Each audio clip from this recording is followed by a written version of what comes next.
Well, Lala Kent told Gia Giudice her new rules for lovemaking. She said that after she has sex with someone, they either need to leave right after or at 7 a.m. before Sosa wakes up. These new rules have since gone viral. Amy, what are you thinking about now that these new Lala sex rules have gone viral? Why was she talking to Gia Giudice? I guess you're going to love this because it's sort of news in a way. Gia Giudice, I believe, has a podcast called Creating Chaos. Let me hold on one second. I love. Oh yeah. I'm sorry. Casual Chaos, and Lala was a guest, and they talked a lot about their sort of things that they would talk about. And Lala kind of told Gia about that new rule. She still likes to have sex. She says, but they can never be around once Sosa wakes up. And Gia was like, holy shit, this is awesome. But she is letting men into her home. Oh yeah, I think so. Yes, I think. Yeah. Maybe I think she so. called Don Juan again. I know, that's what it kind of made me think about the old Don Juan era. Remember? Oh my God, she was having sex with Don in season 11 a lot, if I remember correctly. So anyway, this was a back and forth, Gia and Lala on Casual Chaos. And Gia also said, she goes, I don't know if I necessarily love how I was depicted on Next Gen NYC. Mm-hmm. She goes, everybody wanted me to be a classic Nepo baby and be like sort of a little mini Teresa running around, having sort of Teresa-like moments. And she said they didn't really capture the non-Teresa moments that Gia wanted to present, I guess, to the world. So maybe she felt like she was... What Teresa moments did she give us? I remember her being a real snoozer. Yeah. Well, you could say that possibly that was the case, but I think that they thought that they were looking like the dynamite fuse was going to go off at any minute, and they would like pan to her, and she'd be like, I'm not going to give you those moments. I'm not a mini Teresa. Even though you think my fuse is going to be lit, it's actually not, because I'm not like that. Okay. Well, the duo we didn't know we needed. I know, but I'm glad I listened to this thing because at least I got those two little tidbits about it. But yeah, they're still going strong. I mean, Lala is definitely saying a lot of stuff. I have Google alerts for Vanderpump Rules, and I get about 6 updates for Lala every single day, which is really nice. It's good. She doesn't quit. No. I was just like right before this on my TikTok scroll, and I got Allison Williams on... I think she was on Fayals. Oh, good. And she was saying that she's been very good friends with Andy Cohen for a long time. I don't know, I guess maybe through her dad or whatever. And she said, but I have never, until very recently, watched anything on Bravo. She goes, I've wasted my friendship with him up until this point because I could have been getting all the tea. And she said that she watched Salt Lake and thought it was great. And then she was like, I kept hearing about Jax and I needed to know who he was. So I started watching The Valley and I was like, oh, imagine watching The Valley before Vanderpump Rules.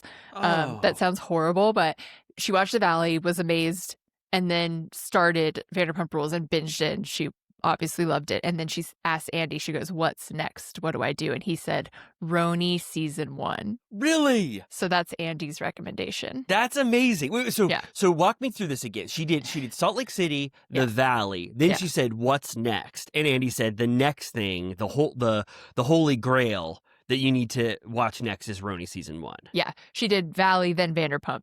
And now she's ready for RHONY. Oh, Valley, then Vanderpump. Okay. Yeah. Wow. That's amazing. Oh, I love to hear what Andy's recommendation is for sort of newbies trying to conquer this world. I agree with that. Oh, of course. Oh my God. Yeah. That was very similar to mine. Mine was like Vanderpump, Beverly Hills to see Lisa and how that tied in. And then it was RHONY for me. It was the third sort of entry point, which I loved. Oh, that's so fun. Allison Williams and Andy Cohen were friends for a long time, and now she finally gets to pick apart his brain on all of this stuff. That's pretty great. I think she's promoting that movie she's in called like Never Gonna Happen, or no, it has a horrible title. I forget what it's called. Never Gonna Happen. It's called... I could imagine that rom-com, Never Gonna Happen. It'd be like two friends who... like a platonic friendship, and it's like I want to have sex with you, and you're like, it's never gonna happen. But then they start to like each other. What is this shit called? Never Gonna Give You Up. No, that's Rick Astley. Allison Williams, new movie. Oh wow, I was really off. It's called Regretting You. Oh, I can imagine what that's about too. I don't think you can. Oh, really? Oh, wait. Okay, It's wait. actually like sad, I think. I've seen the trailer. Oh, is it a British rom-com? Because those are always really sad. Regretting you. It's It, romance? it's kind of like a Raising Helen vibe. Like I think her sister dies in a car accident and she Oh. has to take her niece under her wing. Oh my God. That is her. And there's romance in it too. Yeah, I think there's like the young romance of the niece and then her and Dave Franco grappling with all of this in their marriage, I guess. I think if I got the trailer Oh. correct in my Oh mind. yeah, and the poster kind of syncs up exactly with what you're saying because there's two sort of people kissing in the middle, and then Allison and Dave are kind of looking at each other kind of askance in a They're like, what way. are we going to do? Gosh, this reminds me of that. Yeah, they're like, wait, we're looking at this. This is so sexual, but we're having conflicted feelings. Oh my God, you got to see this poster. It kind of it encapsulates everything that this is about. I was gonna say, remember that really sad romance movie with Bonnie Hunt called "You Stole My Heart"? Oh, no.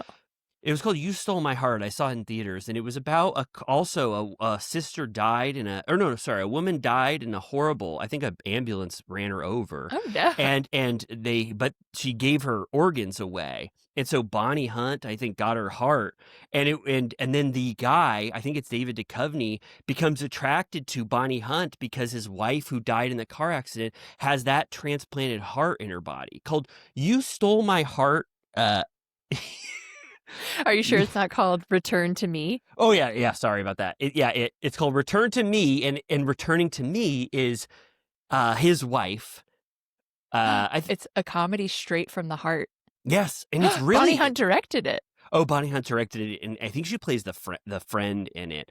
It's really it has that sad start, kind of like this, regretting you, but then it leads to romance. Well, Do you know what I mean? the power of the human heart. Yeah. Anyway, well, that kind of I love that. Yeah, no, I like that too. I'm kind of excited to see Regretting You. Yeah, I don't know if I'll make it to that one. It's kind of sad because the AMC doing 25 to 30 minutes of trailers now, I now am planning my arrival later and later because they stay true to it's basically exactly 25 minutes or exactly 30 minutes. So I usually get there somewhere around like 15 minutes after the start time so that I'll see like a couple trailers, but I'm like, I can't do 30 minutes. But I'm seeing fewer and fewer trailers because I'm like, I go to the movie so much that I'll see the same trailers like 40 times and is too much. So Regretting You might be the last trailer I see. I know, yeah. I totally understand that philosophy. And I told you when I went to that Regal, they were even tricking me. I'd be like, oh, now it's trailer time. At least I get to see some trailers before this movie. And they would put an Applebee's commercial in between every single one. And I was like, oh my God, like you devised a way to make this such a horrible experience that I can't even rely on watching 40 minutes of trailers. Well, I got to say, if you don't want to see Regretting You in theaters because you think it sounds like pure shit, there's two films that are coming out that I wanted to talk to you about, Amy, which we already talked about on Patreon. But I still was completely caught up this weekend thinking about Blue Moon and Nouvelle Vague. Yeah. Coming out within a week of each other. I didn't know this on Patreon when we were talking about it on Patreon. We're going to have to get our, like, what it's like called ducks in a row because I feel like Blue Moon's going to be in theater for like 7 days. So we're going to have to pick a day. Okay, we will. Let's pick a day right after we record. But I mean, this is Richard Linklater's time right now. He's got two completely different films. One's coming out on Netflix. One's called Blue Moon, famously about Lorenz Hart, who after he gets dropped by Rogers and Rogers leaves him for Rogers and Hammerstein, Hart is kind of left in the dust at Sardi's, sort of licking his wounds and drinking, sad as hell because he just watched Oklahoma for the first time and he knows that Rogers and Hammerstein is going to be a huge smash Is hit. it implied that the whole movie is there? Like he's in hell or heaven? It's a bottle movie. Yeah, you could make your or call whether it could be hell or heaven, but it's probably hell because it's a bottle movie where it only takes place in Sardi's, and it's his night after seeing Oklahoma, knowing that Rogers and Hammerstein just made a smash, and he got left in the dust. And then I was telling you, I go, Richard Linklater, he secretly has a lot of movies, think about it, and I was talking about that one Nouvelle Vague, which is like the behind the scenes on Breathless, and that's coming out a week later after it. And I'm like, oh my God, this is Richard Linklater's time right now. So Yeah. don't watch Regretting You. What the fuck was that movie that we were talking about? Go see Blue Moon in theaters and then watch Nouvelle Vague on Yeah. Netflix. Beautiful. We were just talking about Riley was, when we talked on Friday, was saying his Friday night plans was to watch Mr. Scorsese on Apple, and I also binged it this weekend, so I wanted to touch on that since it's something that we happen to both have watched, and I thought it was wonderful. Oh, I thought it was so wonderful. Oh my God. I mean, it's beautiful. It's perfect. It's 5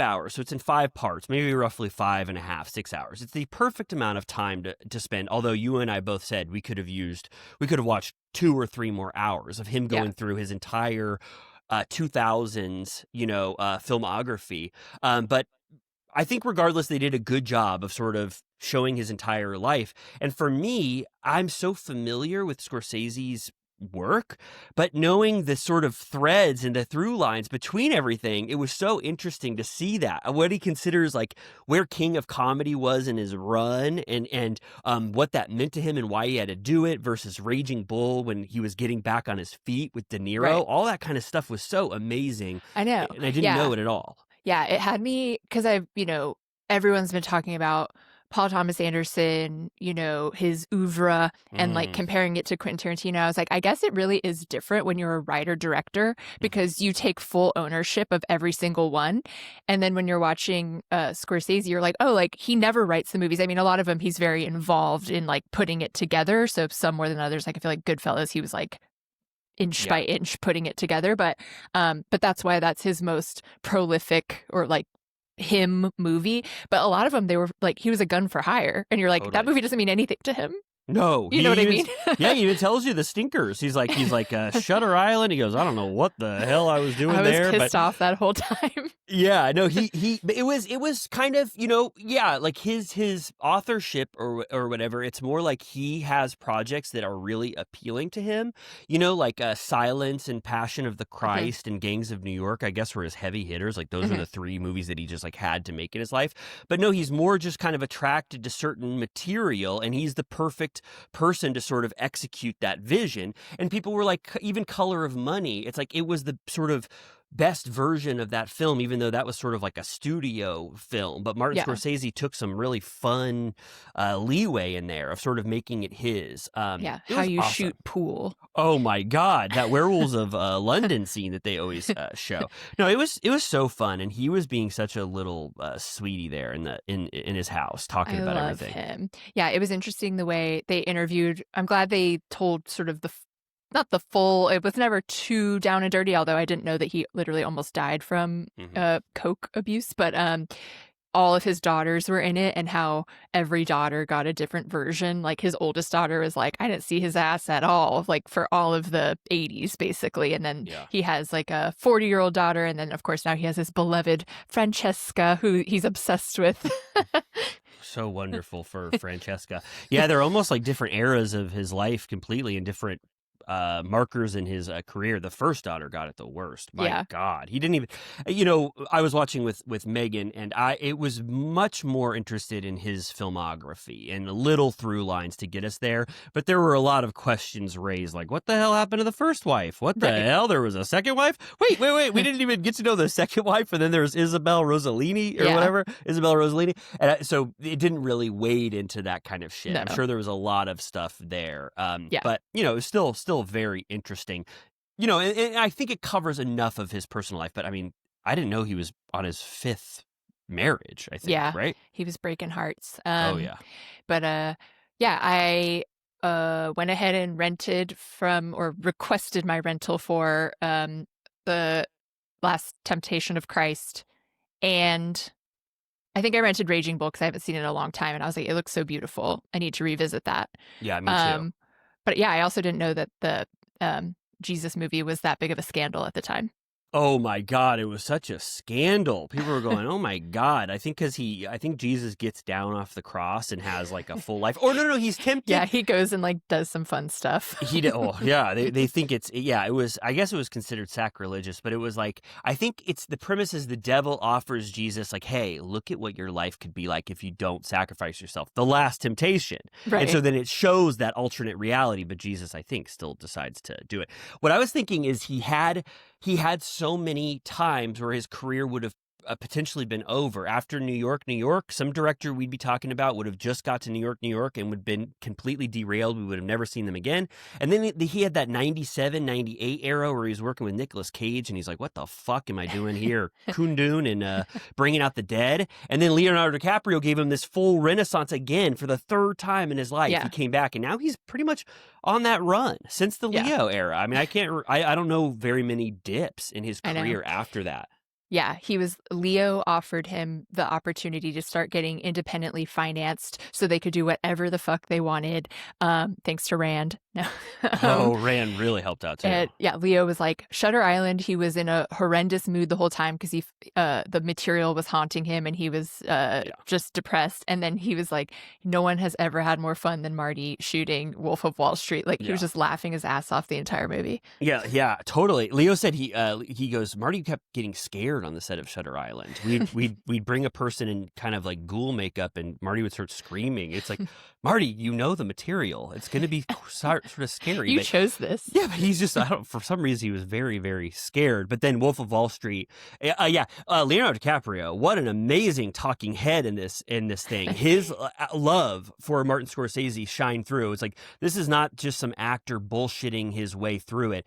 He chose Martin Scorsese to have a blank check with. He was like, you can get anything made you want. He was like, I want to work with Martin Scorsese and get Gangs of New York off the ground. And then Marty, I'll call him Mr. Scorsese. He's the one who flubbed it. He didn't have the ending right. He thinks it sucks. He still is writing that in his head. He says he didn't. Mm-hmm. He never found out the proper ending. But then they thankfully got The Aviator and Departed quickly after to have that soaring era with Leonardo DiCaprio. Yeah. And we also got the rarely seen Daniel Day-Lewis because he had to bro out his wife, Oh, of course. Oh, my God. I didn't even... I'll be honest with you. I forgot that his wife was Rebecca Miller. Oh, so it was easy for her to get that talking head. She's like, come on, you're right there. He goes, Mr. Scorsese. What did he say? He goes, oh, no, he was so happy. I remember. He was so happy because he worked on Rules, or what was that? What's the Age of Innocence? Mm-hmm. And he said that he was loving when he was watching Martin Scorsese back in the day. So he was so happy to get a chance to work with him. Did you like... when they were talking to Leo, he was like, we did crazy shit on Wolf of Wall Street. We were really pushing the envelope. And she was like what? And he goes, well, the opening, it's a woman's buttocks. Mm-hmm. And I was like, who says that? He said buttocks. He said buttocks. Oh my gosh! I think he's was so afraid of getting canceled that he's like, a female's buttocks. Buttocks. I think he was because he heard that this was a film portrait of Martin Scorsese. He didn't want to use words like ass or arse or butt. But or rear end. He was there. He was like, Jonah Hill was eating goldfish. Remember? I mean, I think that was a digital effect, but that was it was so fun. I think that if I couldn't have loved Martin Scorsese any more than I already did, and then it made me want to be like, oh my God, I need to watch After Hours again. I want to watch Raging Bull again. Like, it just was a full celebration of him, and there's no one else like him that even touches sort of his filmography and run, and universally loved by everyone. Yeah. And, they show his little storyboards that he made in childhood with like colored pencils. Did you see that one of them said in VistaVision? It was so cute. And I also felt it was validating to see his, I always knew he was raised in New York and that he had a tie to that culture. But I didn't quite realize how much the gangster stuff was drawn from his actual reality, which I think is a little validating in that he's not just, I don't know, obsessed with gangsters. Totally. I mean, it always felt like deeper than that anyways, but I think a lot of people are like, he's glorifying gangsters and violence. And he was like, I grew up in violence. Like, that was my whole life. So I thought that was cool. And I thought, the use of the clips and the way that they did the 2-shot screen, it was just really well done because last night I was looking for something to watch, and I had heard about this Charlie Sheen documentary, and I was like, oh, I'll put it on. Like, I'm in the mood for another documentary. And it's such, I mean, the stories are interesting. Like, he's led an interesting life. Like, there's some cool home movie stuff at the beginning, but the way that it's made is like they use AI slop throughout, where they do some of the stuff where it's like, and then I got arrested, and it's like a clip from a movie where he's getting arrested or whatever. But then there will be parts where it's literally just as if they went to the AI box and were like, Charlie Sheen in rehab watching a TV screen. And it's like this weird, uncanny AI, like cartoony version of him. And it's like, I'm like, oh, like we've fallen so far so quickly, like the laziest possible version of the way to visualize the story. Oh my God, I did not know it had that AI garbage in it. Oh, I always, if a documentary has like animation, like when they're starting to run around and it's drawings and cartoons, I turn it off instantly. I cannot tolerate that for 1 second as reenactments. Yeah, it is a challenge. I saw the Mark Maron documentary, Are We Good? Oh my God. And it's a documentary. It's a documentary about his life. Yes. Oh, okay. Which I thought it was good. I like him, so I thought it was funny. But he doesn't record his video of his podcast, so when they would show clips from the show, it was just an audio line. Oh, okay. And I was like, well, that's not quite enough either. Yeah, there's this, I don't know what, where is the line here? What can you do in a documentary? I really don't know. I mean, Ken Burns has got it figured out. I just watch what he does. He has a new one, right? Oh my God. American We're going to be Revolution. talking about it. Oh my, in November, we're going to have Ken Burns fever over here. American Revolution is coming out. I think it's like 8 parts or 6 parts. You should be Ken Burns for Halloween. Oh, that'd be so fun. Just get the little mop top wig. Oh my God, I would love that. Let me see if I can get this Ken Burns wig. Oh my God, I love his hair. You could just get a Beatles wig. Oh my God, oh my God, I could be Ken Burns so easily. Put this little hair on. I'm gonna show my phone. Oh my God, this is so sweet. Oh, I might consider that. It might be a little Ken Burns. It would be on the Spirit Halloween bag. It would say like documentary master, because they can't say Ken Burns. Of course. Oh, right. Oh my God, yeah. If you went to Spirit Halloween. Great. Well, I think everybody should watch that Mr. Scorsese doc. Apple TV really knocked out of the park. But also there is some other shit that I think is also popping up on television as well pretty soon. One thing I guess you could say that's kind of noteworthy in the Bravo realm is that Wife Swap got its Wendy episode back on the docket. They must have edited out a bunch of her and Eddie wearing a bunch of stolen merchandise in the video or something, so that they couldn't be liable or be incriminating Wendy further. So once they chopped the shit out of that thing and got all that stolen merch out of it, I think they put it back on the airwaves, ready to be broadcast after the Angie K one. If that will get a ratings bump on that specific one, if people want to see, or if no one cares. So. But did you see that the Louvre heist? Yeah, it makes me, I don't want to, it makes me sad. I mean, I don't like heists. I like them we've already talked about this.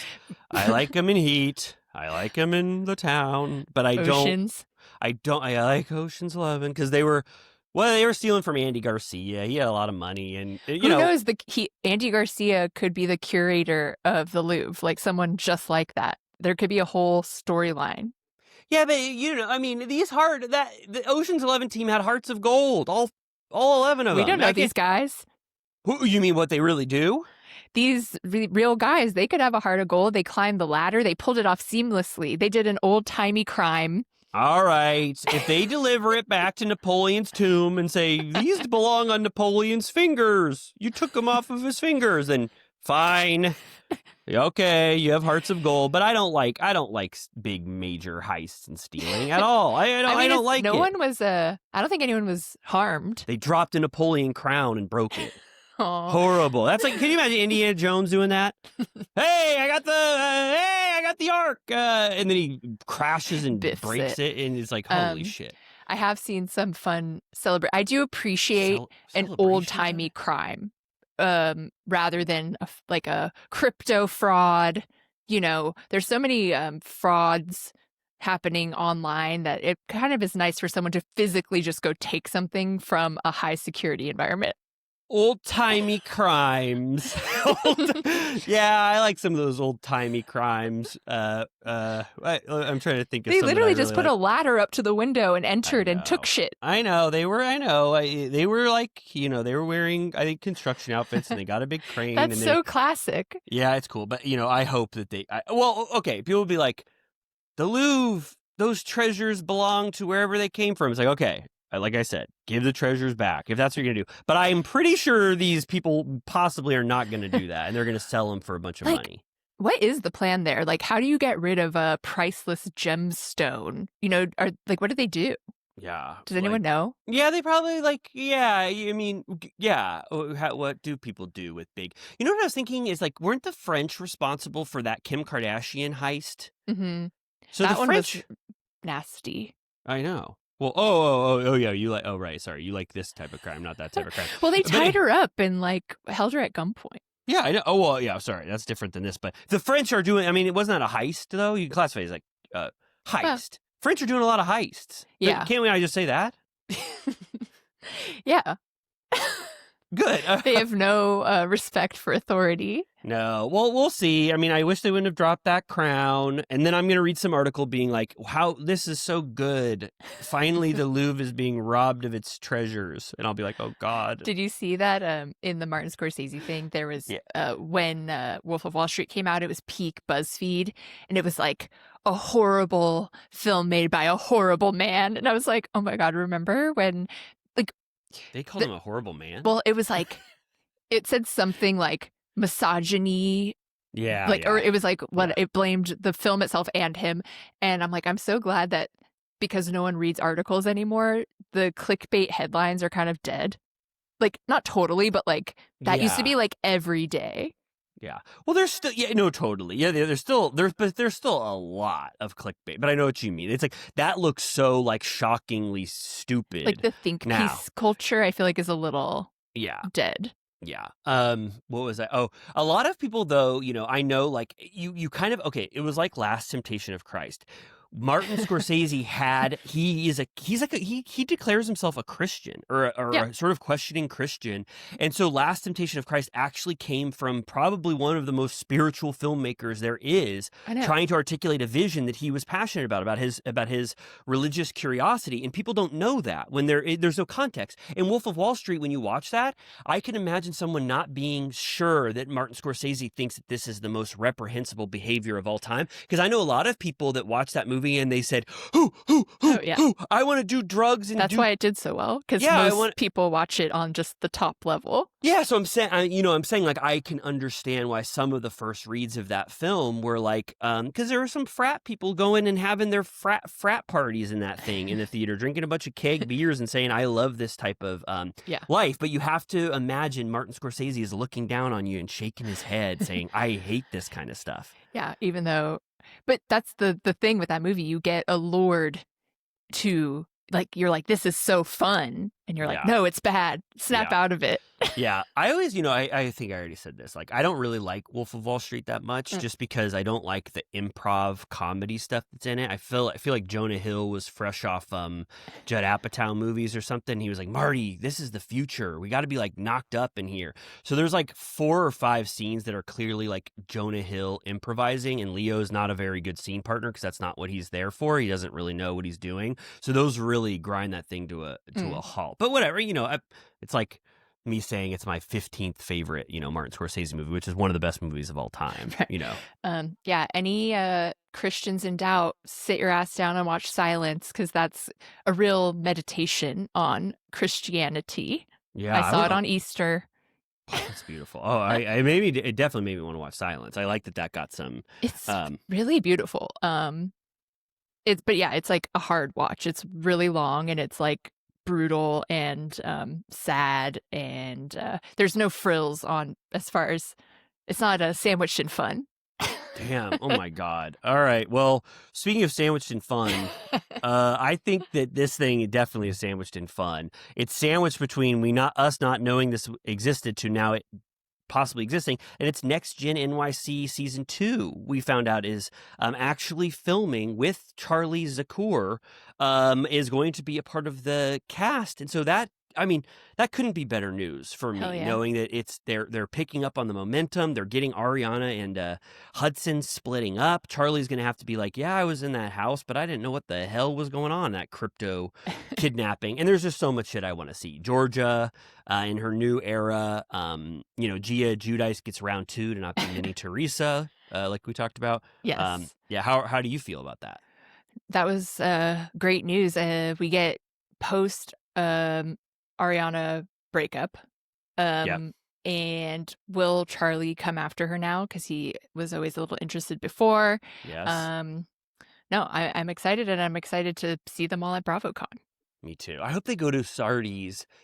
I think I could write them. Maybe we could DM them right now and be like, you should go to where Lawrence Hart went. Where Lawrence Hart kind of licked his wounds after seeing Oklahoma. Not only do they not know who that is, they don't know who Ethan Hawke is. You don't think? Oh my God! Maybe Georgia. Remember, Georgia likes When Harry Met Sally. So Okay. maybe she has her. Maybe she could go to Sardi's. Don't you think? Maybe she could hollow out Sardi's and put a different environment inside and throw a party. Oh yeah, she would do something like that for sure. Sardi's night, where it looks like a different thing, or she could have a sort of Blue Moon themed party where it's like pretend you're in the 1940s and you just saw Oklahoma on Broadway. Yeah. Focus Features or whoever the hell made that movie could hire her for the party. I think so too. I think that would be great. And I'm sorry that I switched off of the Louvre heist pretty quickly. I don't know if you wanted to say more about it. I'm still really conflicted about how I feel about it. So you pretty much are never pro crime, which at least you're consistent with that. Okay, good. Speaking of, oh no, we already talked about this. There's no more crime to talk about. Another thing debuting or premiering that we just found out as of our recording is that Heather Gay is creating her own sort of like Peacock docu-series, sort of like that Leah Remini series saying, what was it called? I Hate Scientology. Yeah. What was that called? I think it was called Leaving. I can't think of it. I watched all of it. I loved it. But I forget what it's called. But this is now Heather Gay's version of that, and it's about Mormonism, and it's going to be Heather reckoning with some horrors of the Mormon Church as a post, Mormon person herself who has left the church. She's going to be talking with people who have horrible stories to sort of shine a light on some abuses that the Mormon Church, I think, has done to some people who have left. So it's like a 3-part docu-series, and it seems like sort of a new direction. I think it's Bravo and Peacock together, making a series like this. Yeah, it's interesting that it's on Bravo. Peacock I can see because they do all kinds of true crime and stuff like that. But I mean, I guess Bravo's thinking, hey, if even 200,000 people that watch Salt Lake are like her enough to watch this too, why wouldn't we throw it up? But it looks interesting. I think it solidifies her as one of the more I don't know, she seems like a trustworthy voice of like she's entertaining, but she also seems like the normal one of the group, kind of. Do you know what I mean? Oh, of course. Yeah. I think she will be great as a host for this. I think that I think that this is so personal, for her, and it'll just make so much sense, sort of looking at the Mormon Church like through her personal lens, and she'll kill it. I mean, I'm excited to watch. I think it's November 11th that'll come out, so hopefully we'll be able to pop in there. And then lastly, on this news jam-packed news day, Reddit. Let's give credit to Reddit. A lot of people don't give credit to Reddit sometimes, but on Reddit, there were some sleuths over there, and they saw a trailer or like an announcement for Beverly Hills, Real Housewives of Beverly Hills, and apparently in the caption, it released the premiere date before it was officially announced, and we are finding out now that Beverly Hills is most likely going to air on December 4th, before the official Bravo announcement. So you and I mean, we've got a little bit of maybe Beverly Hills will be good this season. Do you think that's quite possible? I'm not holding my breath. We're about to talk about Potomac, and it made me honestly worried about the entire franchise as a whole of of all housewives. yeah. I'm like, Yeah, I there's mean, too many in a row where I'm like, the idea of this show has passed. yeah. Like, not to be No, not a you. doomsdayer, but I'm just saying, like, Salt Lake still has the juice because the personalities are fun enough that it has the silly fun. But I feel like we've slogged Hmm. through like every city this year almost, you know? Yeah, I'm sure. I was gonna be like, whoa, I'm glass half full, and I was like, wait, what franchise was I that I think was a beaming, shining ball of light? I was like, Roni, no, New Jersey is canceled. uh, OC, we're talking about it's one of the worst seasons of all time. Atlanta, I stopped watching halfway through. Unfortunately, that was sort of my time commitments, but also that was not a very good season. No. And then what the hell else am I forgetting? And I didn't And then like Beverly Potomac Hills. this week was horrible. Potomac this week is awful. What are we missing? What was a great what was a great what was a great recent I mean, the last great one I can think of was when Salt Lake City was great last year. Yeah. I well, you know what? There's two heavy hitters that are in transition. That's New York and New Jersey. I've always loved New Jersey. I don't know what the hell is going on. The Teresa stuff is a nightmare.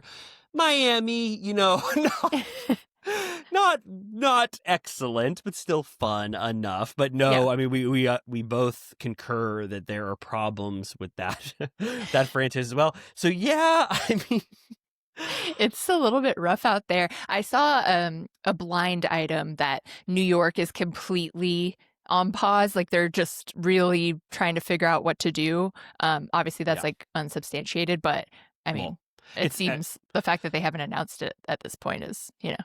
yeah. I mean, I I sort of didn't think of it like that. I think that we are in a very rough era right now. I mean, I think you're right. Like I'm cautious about Beverly Hills as well, especially when we got that exact same cast announcement. I just think that Yeah. there always needs to be a little bit of shakeups if the previous season wasn't excellent and perfect, like how Roni had a perfect era for a really long time. So I'm worried about that. And then I think for Potomac, if you want to sort of transition, Yeah. I I am trying to diagnose what's wrong here.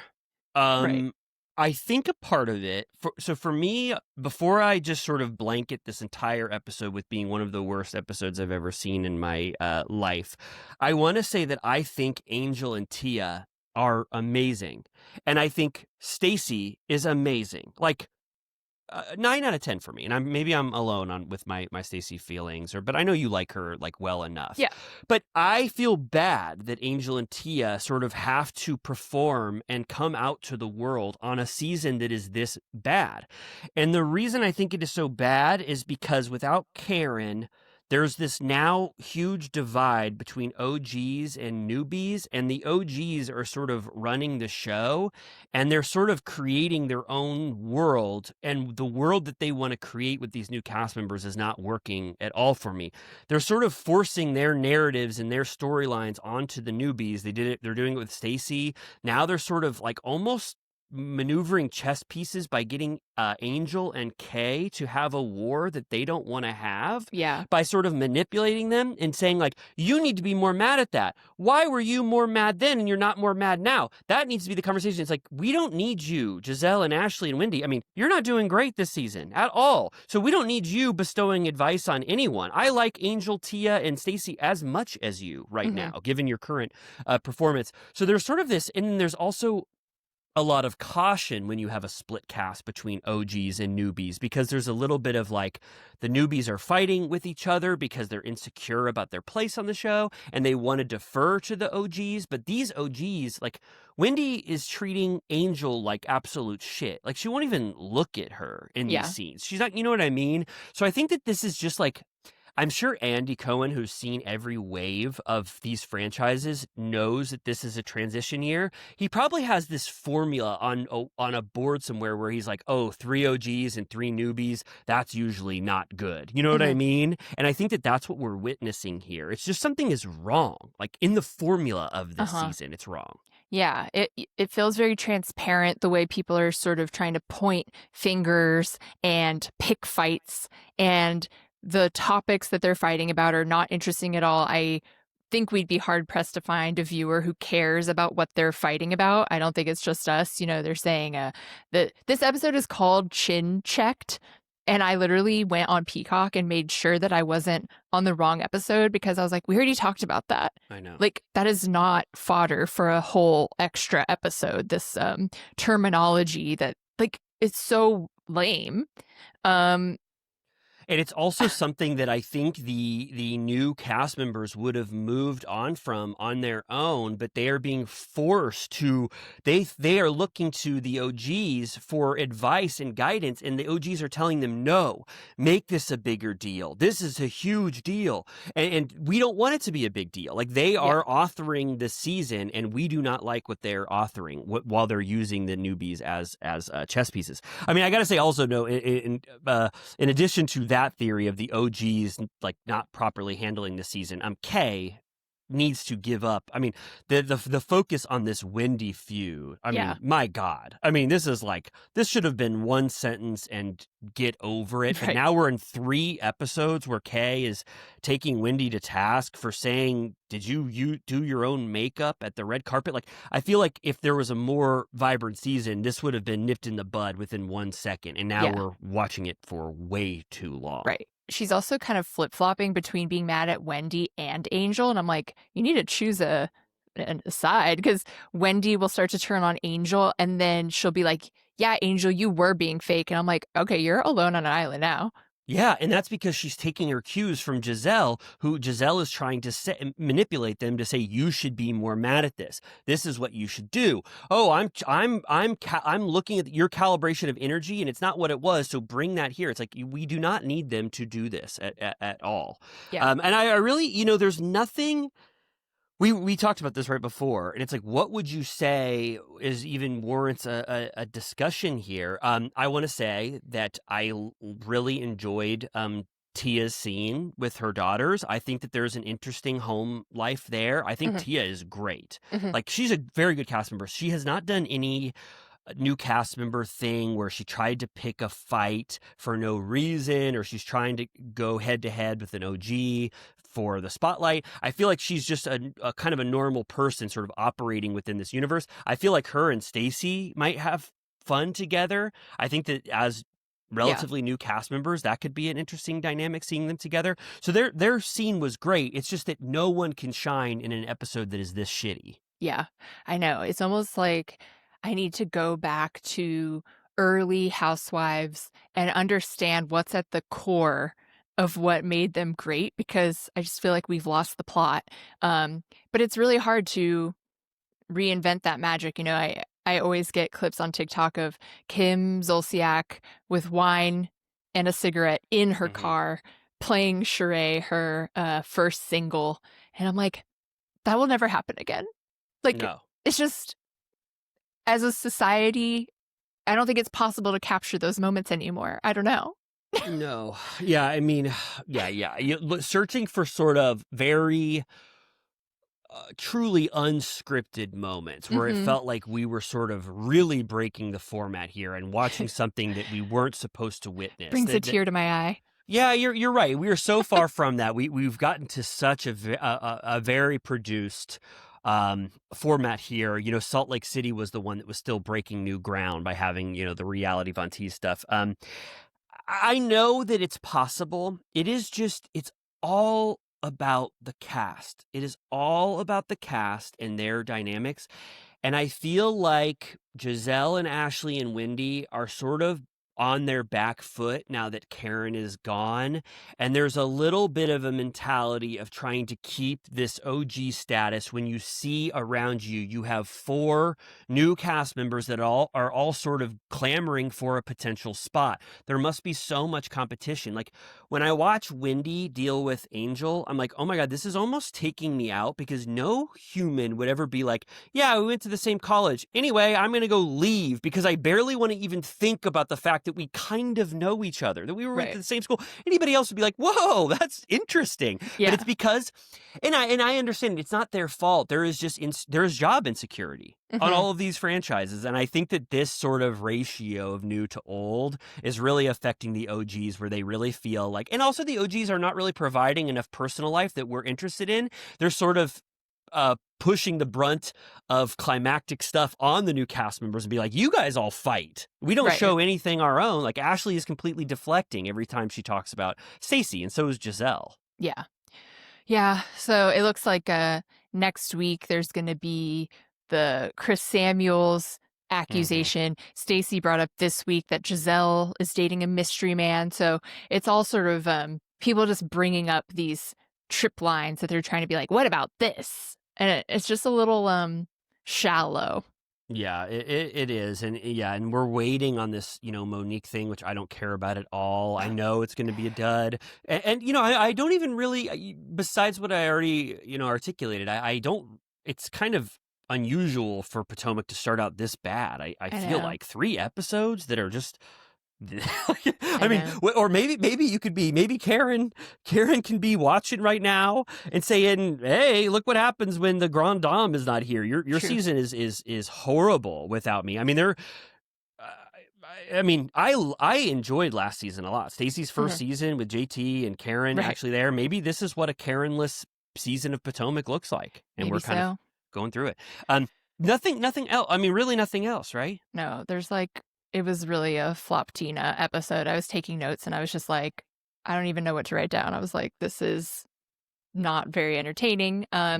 So we'll see. We are recording this before having watched Salt Lake. So we will see if, I think it's called Out of Gas is the episode. So we'll see if, not that title. Salt Lake breaks the mold this week. Totally. Yeah, totally. I just, again, I want to reiterate that I don't think anybody, like no Potomac cast members are watching, but I just want to say that Tia and Angel are doing a great job. Kay has the second season blues, which happens a lot. She is not, she's strategically making a lot of bad decisions, even though I really liked Kay last season. But Angel and Tia, do not get discouraged by this season. I think that you both already deserve a second season. Don't let how shitty this season is discourage you. Yeah, underutilized. Also, if you're watching this on YouTube, it does look like Riley's being blinded by a bright white light. Yeah, I thought it looked like a tear for a second, but no, I've got a big stripe of sun in my eye.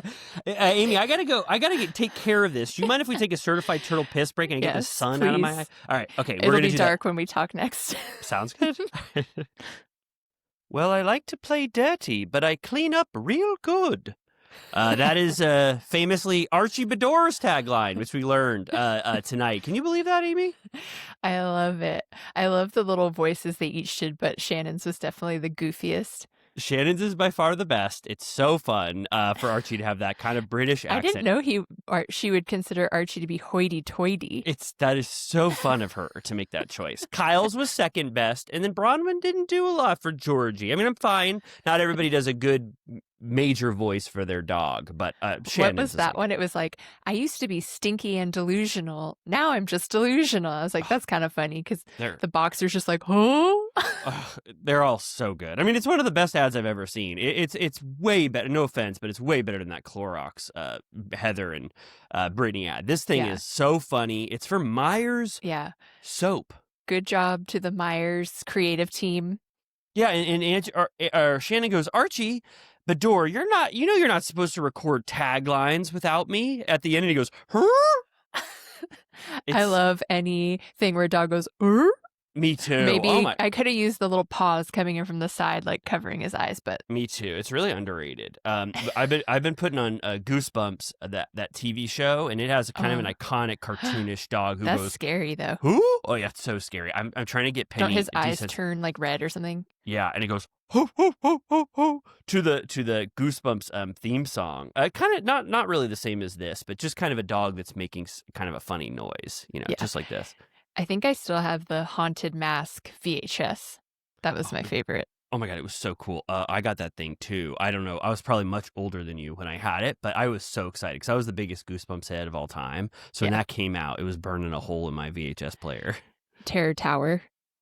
Oh my God, yes. Oh my God, when that sister and brother get locked in the Tower of Terror and they go back in time, if I remember correctly. Yeah, I just like watched. yeah. Oh, sorry. Go ahead. Go No, ahead. there's that scary I remember the book cover too. There's like the guy coming down with the Oh whatever you yeah, call that. I'll do it on YouTube. A big guy with a mask and a huge It's axe. like a scythe or kind of, or Yeah, kind like of a whatever they would scythe. cut your head off in medieval Yeah, times. kind of a scythe. And then I watched a Cuckoo Clock of Doom with Penny. I'm trying to desensitize her to horror. Cuckoo Clock of Doom has R.L. Stine does 50-50 good endings or bad endings, and it has a bad ending because the little boy's like he gets back in time.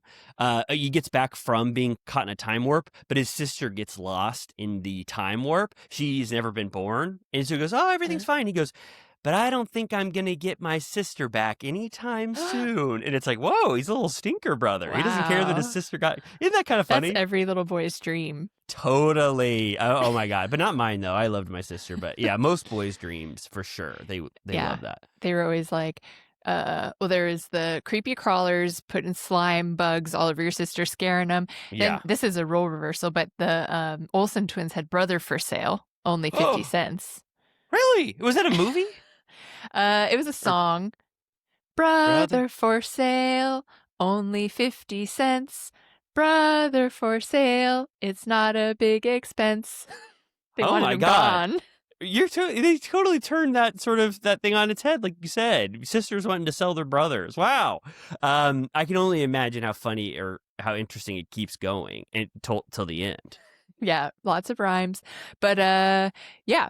Anyways, love Goosebumps. It is Goosebumps season. It's funny because I was just with your baby and our friend's baby the same size, and I was, because I'm demented and can't relate to children, was saying that they are just about ventriloquist dummy size right about now. Yeah, you said that to Penny, and it's true. I've been thinking about it ever since. Megan and I kind of do it with our hand up, and we go, "Look at Penny, you're just what Aunt Amy said." Just like Slappy.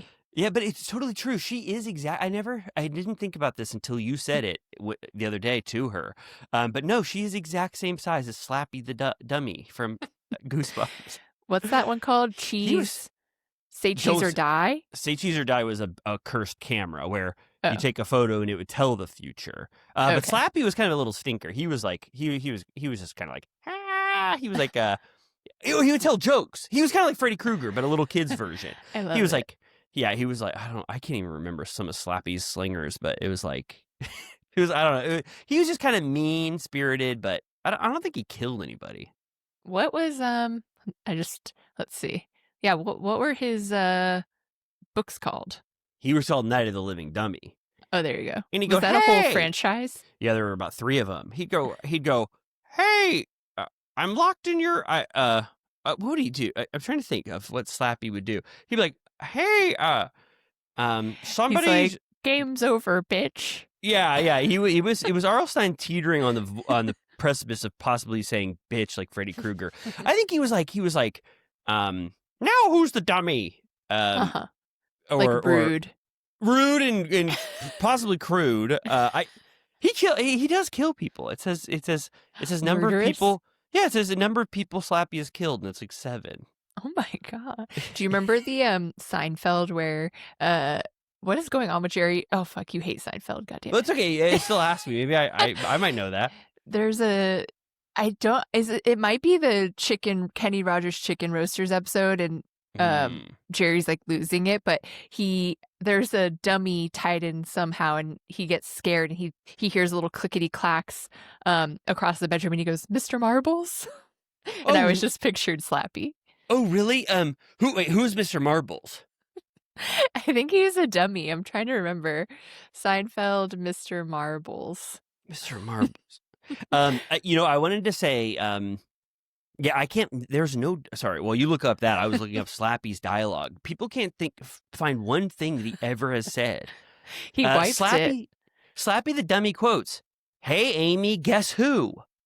Literally? He said that. Yeah. And then he goes, "Don't God. you remember, Amy? You spoke the magic words. You and I are one now, inseparable." I don't like that. He's kind of like Chucky. Yeah. He goes, "I've seen better swings on playgrounds." He's just a bully. He's not really that. Um, Sorry, sorry. What were you saying? no, just Mr. Marbles is a ventriloquist dummy that Kramer owned. It is Mm, the chicken roaster episode where Jerry and Kramer switch apartments. So Jerry's all spooked by the light and that there's this dummy in the mm. apartment. So, anyways, that's an You know what? all-timer episode. Oh yeah. Oh yeah, I remember that, the big red light. I do like Seinfeld. I do actually like it because I was kind of harsh on it a few weeks ago. But the only thing is that I don't find Kramer to be funny at all. Does anybody find that to be the case? I think he's a necessary part of the dynamic. Really? Kind of the oddball guy? You gotta have the unwanted neighbor. It's part of the sitcom code. But it's true, it's part of the sitcom code, but it's so, he's so a part of it, he's really their big, strong, not big and strong, but he's a huge part of their foursome. But Yeah. to me, he's not, he doesn't do anything funny, and he's not that kind of stuff where he's coming in the door a bunch of different ways and stuff. People are howling when you watch that. Do you find that when Woo! yeah, when he like slides in and he goes and he bounces his head and he goes, Jerry. Do you like that kind of stuff? Or is it not like that's just a facet of it, but it's not the Right. main part? Well, now at this point, it's just like, you gotta love it. Classic Kramer. All right. It's like all right. Urkel or Well, Kimmy Gibbler. Oh, totally. I didn't think about him in the line of Kimmy Gibbler and Urkel and yeah. Roger like on Sister Sister. Roger and Sister. Oh, so you got to have this sort of like weird person that comes over. Yeah, that you're like, get out of here. There was using all your resources. Is Joey the weird one on Friends? Theirs is hard because it's kind of like you spend time in both places, Yeah, they have that naked neighbor who comes over and they've got the plumber, but yeah, that like, who was that old dude in the robe? Yeah, of course. I know who died, Larry or something. I guess I'll just say this about Seinfeld. Like, there's no one who considers Kramer their favorite, and he's always bottom of the four, right? I mean, right, for everybody. I don't know. He's pretty beloved, I would say, until he did what he did. Of course. Oh, I'm not even taking into account his horrible stand-up set at the Hollywood Improv. I mean, that was one of the worst I've ever seen. I would maybe people say Jerry and Kramer. Everyone loves George, I know. They love Elaine. Maybe Jerry and Kramer fighting for the bottom, but Jerry's better than Kramer. I do love across the board that all three of the men date beautiful women. Like, in what world? I love that. Jerry has a new girlfriend almost every week, if I remember correctly. Yeah, a lot of famous faces. Oh my God! Yeah, I'm gonna watch. I'm gonna start watching it more. I think. Okay. Well, Okay, we were talking about Seinfeld, and then we had something else we were supposed to talk about. This week's episode of Salt Lake City. Hell yeah, I enjoyed it. Me too. We were down and out just 5 minutes ago, and we were talking about how bad Potomac was, and then all of a sudden someone threw a home run past our eyes, and that was Salt Lake City. And I agree with you. I was watching this and just laughing and loving everything that happened. And there was a moment in this episode, I don't know how much we want to step on it, where I said, is this real? Could this possibly be happening? Did I just hallucinate for a second for that 3-minute scene in which, should I say it now? Go ahead. A huge part of this episode has Mary taking umbrage with Angie about a fart that was remarked upon in a negative way, and we spent about 4 or 5 minutes sort of parsing out the etiquette of what you do in that situation. What did you think about that? Yeah, I was shocked how long it went on for, and also is the title of the episode kind of Out of Gas. Yeah, Out of Gas. It's, I think, for the most part, it only applies to this gas that emitted, or gas referenced by Mary, because it doesn't really mean anything else unless you say they're out of gas with tolerating Lisa. Do you think is that at all possibly the second thing they're thinking of? I guess so. But yeah, we second week in a row where we've had to talk about FARTS.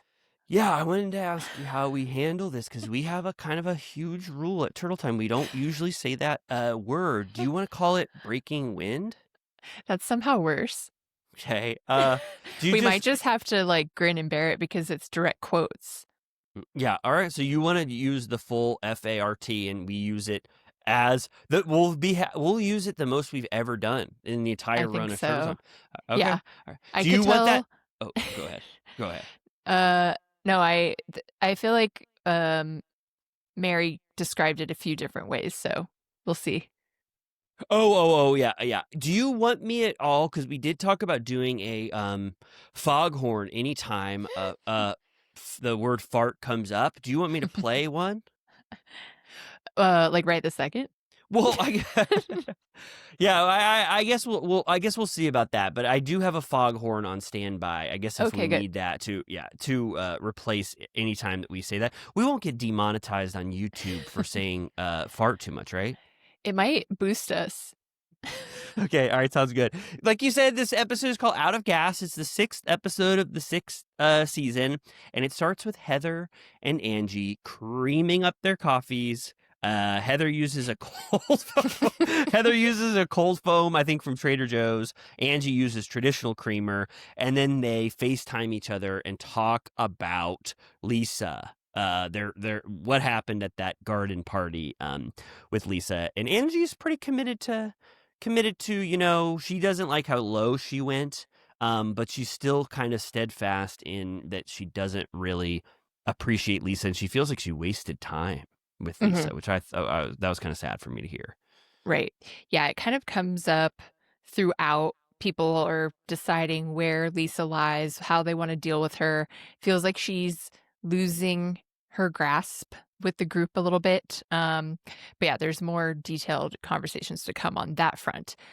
We also, at the beginning of the episode, get the first of two Bronwyn and Todd scenes where he is extremely grouchy in both. Mm-hmm. Oh, Um, yes. despite the fact that he's going for a raspberry cookie swirl ice cream, he's still pissed. You think that he would have that in his mind and he'd be so excited that he was going to get that thing. And I think he took the initiative to read the menu of this 21 flavors or whatever place beforehand. So he was ready to go. He had that Right. right in his back pocket already. And Yeah. she was wearing an ice cream bag.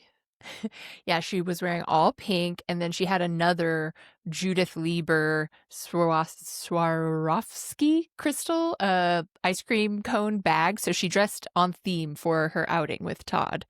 Wow. This, Bronwyn, I guess, is making an effort to be like, Todd, remember that kind of, your demeanor last season? Maybe you'd want to correct the record and we can do wholesome, fun things like go getting ice cream together. And he's not really, I think, dissuading anybody of their previous opinion of Todd. Because, like you said, he's even grumpy while he's eating ice cream. The thing that people get, one of the happiest things you could ever do in life is eating Yeah. this. You should be transported to childhood. She also says, "Oh my gosh, I got a." She's acting like it was so gluttonous to get a sundae. I was like, "What's the difference? Who cares?" And she goes, "I always hate when you steal my cherry." And then 1 minute later, he yoinks the cherry off her sundae and eats it. And she's like, "I just told you that's the worst thing you could ever do." And he's like, sorry." Yeah. Oh my God. Yeah. It was like, what? Well, I don't think he was listening, to give Todd a little bit of credit. I don't think he was listening at all when she said, I hate when you eat all my cherries.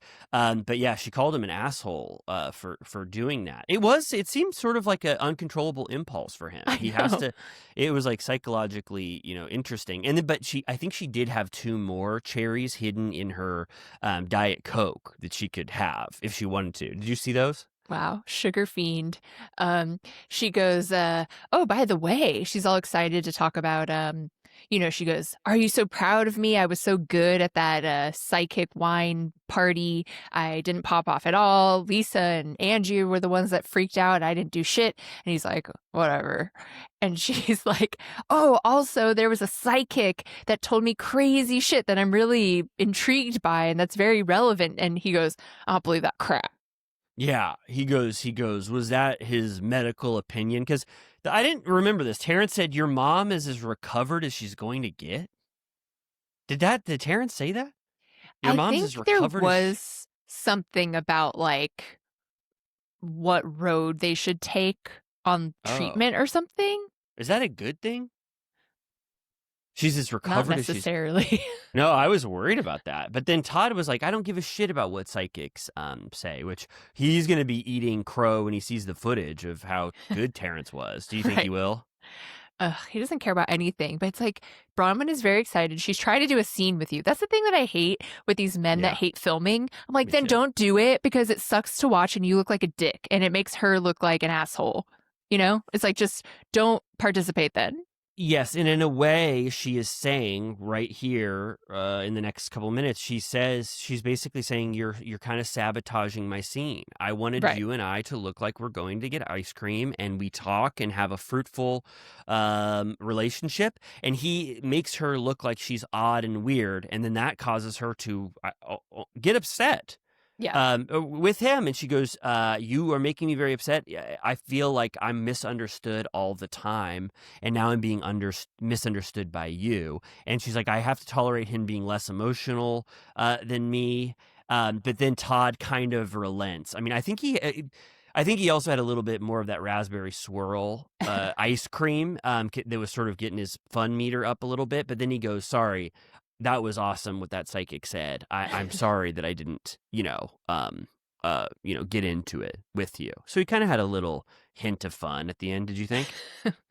If you want to call it that. Yeah. Well, did you like that ice cream shop?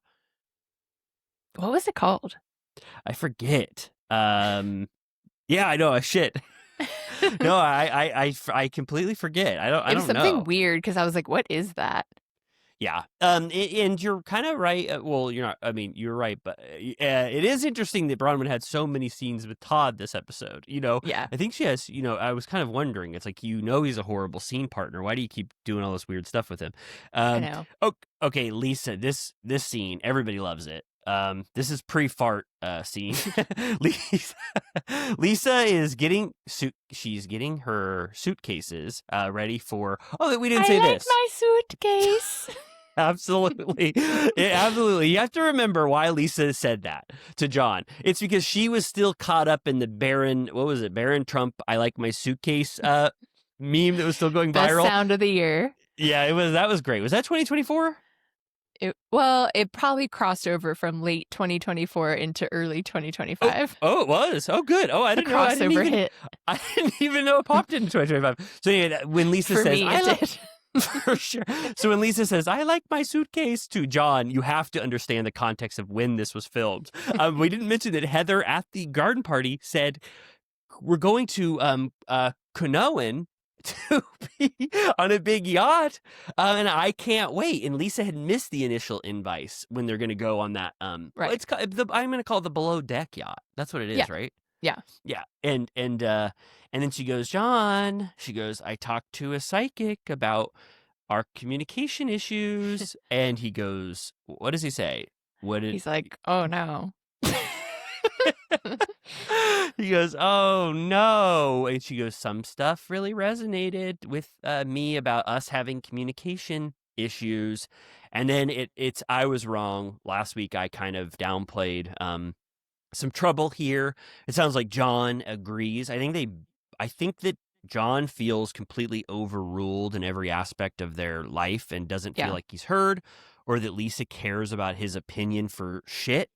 And Lisa says, I need to be treated like glass, which I thought was very an interesting sort of metaphor. She was like, I know you see me as a bulldog, but the things you say could shatter me. I was like, oh my God, that's kind of wild to hear.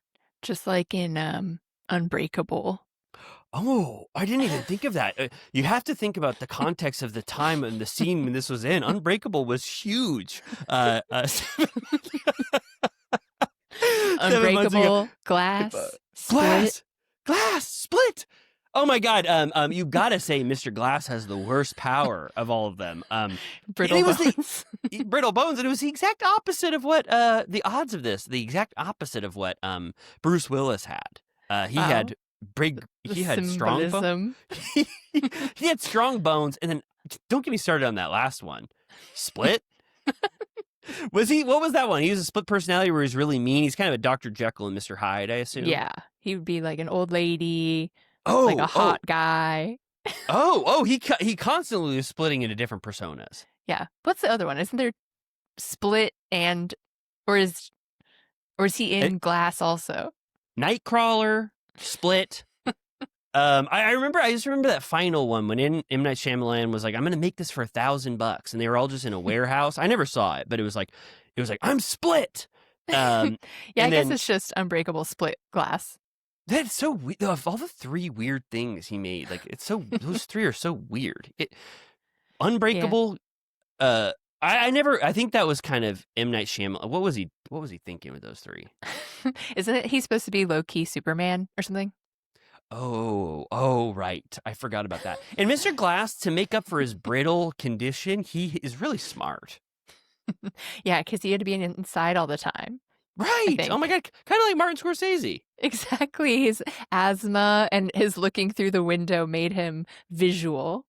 That is so. Oh my God, the parallels to that Mr. Scorsese documentary. Remember when they were like, who said it? Was it a director or is it just one of his friends where they were like, every pane of glass was like a frame of film? I was like, okay, pop off. Totally. I think that was Robert Urlico. He I think one of his childhood friends said that. My God, yeah, you're right. The panes. I forgot about that. The panes of the glass were like little strips of film. That was the tangent of the century. I liked the scene between Lisa and John. I feel like Lisa is allowing, a little arena of her life to be shown. I could tell that there was tension here. John even ends the scene by saying, she's like, we're not perfect. And we sometimes don't get everything right. And he goes, well, you're perfect, but I'm not. And it's like, oh man, you're being catty a little bit at the end of the scene. And Lisa didn't know what to do with it. She was like, scene is done. But John still had to have a final word at the end of it. Was that as emotionally resonant to you, that scene between them? Yeah, it did feel a little bit he was giving off I hate you energy and like, well, you're always fucking right. I can't say anything. You're always right. And I was like, ooh. Yeah. In some ways, I think they're perfect puzzle pieces that fit because of their difference. What is that? The phrase people say? God, I can't think of it for the life of me. But in some ways, though, I do imagine that there is this sort of steamrolling. No offense, but Lisa is, very powerful, I guess I would say. And I feel like maybe John possibly feels like he doesn't have a voice, I guess. But I don't know. It's the first time where I've ever had any even inkling that there was trouble, potentially in that relationship. So the psychic hit on something there. Yeah, he was I was going to say like 5 for 5. How many of them are there? Anyways, he had something for everybody. Okay. He was 4 for 5. All right, now we're getting to the moment. Okay, hold on one second. Oh my God. Was that loud? It's a foghorn. Is that okay? Yeah, slightly shocking, but now I'm prepared. I'm awake. It's going to blow everybody out of the water. Okay, so we get Mary and Angie. They're going to rekindle after their hopefully rekindle. I think by the end it's okay. She was pissed about what Angie said at that wine party. And Angie's like, I'm sorry, but I had to respond to what Lisa was saying. She's like a bully on the playground. And Mary's like, that's what you're becoming. Yeah. And you need to watch out. You're mean. And she said, you're supposed to be my sister, but you're not. So you need to find another one. You've been very different lately. And she's like, oh my God, what? Totally. Yeah. I don't think Angie would have ever imagined that Mary was willing to write her off in that moment. Like, you're no longer my sister. Like, it was huge. It was huge for Mary. I wonder, is Mary Mary says that eventually she says that Angie's rage is very triggering for her. I think she said that before too.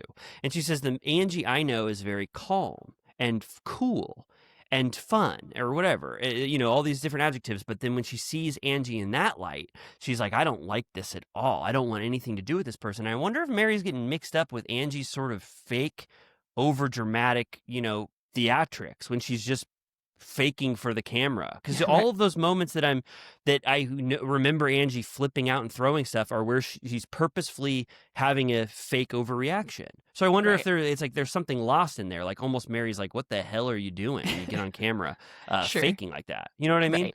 Yeah, she's very sensitive. She only lets certain people in. Hmm. But this is where she goes, "You've been acting different lately. For Yeah. instance," she's like, "You're a little bit mean. Like when you made fun of my fart." I said it. And it Yeah. goes 1 week earlier, and it shows an unseen moment where I think it's Bronwyn, Angie, and Mary, and they're doing shots. I don't know what they were doing that for, what this scene was supposed to be, but right when they're about to do a shot, Mary goes, "Oh, I think she was gonna say I broke wind." She goes, Yeah. "I don't know why I keep farting." And they're all like, "What the hell?" Yeah, I don't. The editors, I don't think they needed to make it the fart that loud. I think they really turned up the volume because it was kind of earth shattering. This did you? I mean, did you think that was probably live? What was it? I was kind of like, I feel like if she hadn't said anything, I don't think that anyone would have known. I don't know what I watched I watched a screening a version of it where it was really really loud. Megan told me to turn it down. It lasted for a really long time, but what happens is Angie starts to make a meal of this. It's kind of it's kind of like it happens. It's really loud. It's unfortunate. Mary brings attention to it. Sorry, she goes, "I don't know why I'm breaking wind like this. This rarely ever happens to me." And then Angie goes, "Well, why don't you sit downwind of us if you're going to continue to break wind like this?" And then Angie keeps sort of commenting on it, and then Yeah. it goes from funny in Mary's mind to now you're making fun of me because she goes, "Whoa, it's really starting to stink," and you know what I mean. Yeah, she Angie goes, "At least she's warning us when she's ripping." And then she goes, "Usually you smell good." And then Mary's like Joe Pesci in Goodfellas. She's like, "What's so fucking funny?" Totally. And then to add insult to injury, Angie's dog rips a huge fart in the room. So then it's kind of like it adds to it again. They're like, "Oh my God, was that Mary again?" You know what I mean? It's just like it was so much. Even Shakespeare would be. He probably wouldn't write about farts, but this He had totally such a. would. Everything was Yeah, so nasty back then. you're right. You're right. I do think there's some passing or breaking wind in Shakespeare. That might be where the phrase comes from. But it was sort of a comedy of errors at how many Yeah. times fart was being referenced in this scene. Yeah, Angie's like trying not to laugh during this conversation, and Mary's like, "First of all, your dog farted, and then you said maybe it was Mary, and I eat healthy, so mine don't come out like that, and you should know the difference. It's not funny." Yeah, and Mary's really in the weeds with this fart. Like, yeah, you should know the difference between when your dog, broke wind versus when I did. And at a certain point, I was just kind of my eyes were glazing over, or my brain was glazing over, and I was just like, "How is this possible?" But I It's was a like, cell phone. yeah, no, seriously, you brought it up. The editors would have totally edited out that fart The from the scene was initial. gone. It was gone, and then Mary made a bigger deal of it. It becomes a much bigger fart, so to speak, because Mary brings it up. But I was also like, are we glad? We're glad that this made it to the edit, right? But it's also like, did we just hit the tipping point where now are we going to get more fart centric stuff? This felt surreal We've and crossed almost the like Rubicon. did we in a way? Because I feel like farts are normally, unless Ramona's shitting on the floor of a boat, which they cannot ignore. I feel like farts, like accidental farts, are not really part of the end edit. And Yeah. that's your read too, right? Yeah, I did like that Mary brought loyalty into it. Like, I would never reveal if you had done something like that.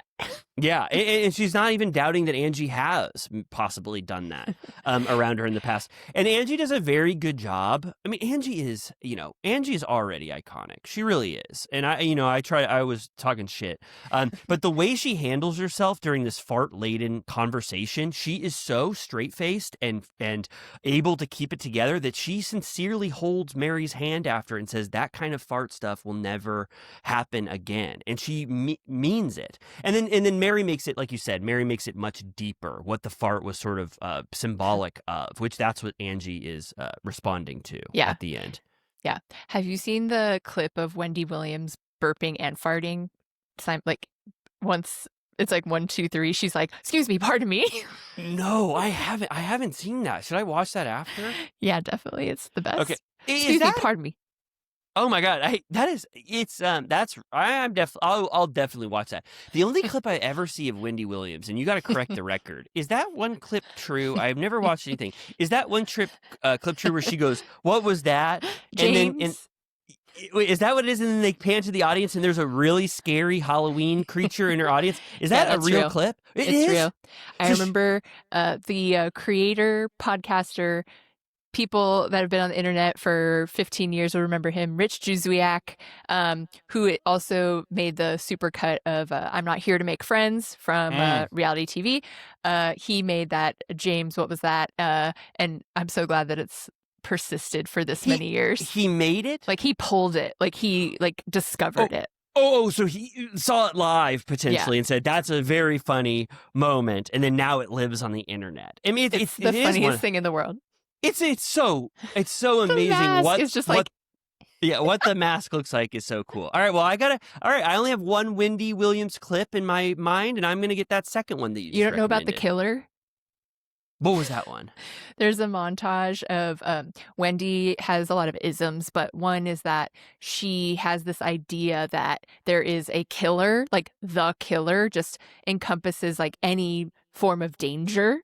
So it'll be like, yeah, I would never do that. The killer will come. Like there's this the killer, and there's like 100 clip montage of her being like the killer, like, oh my God, it's giving the killer, like, fuck that, the killer, like she's always just worried about the killer.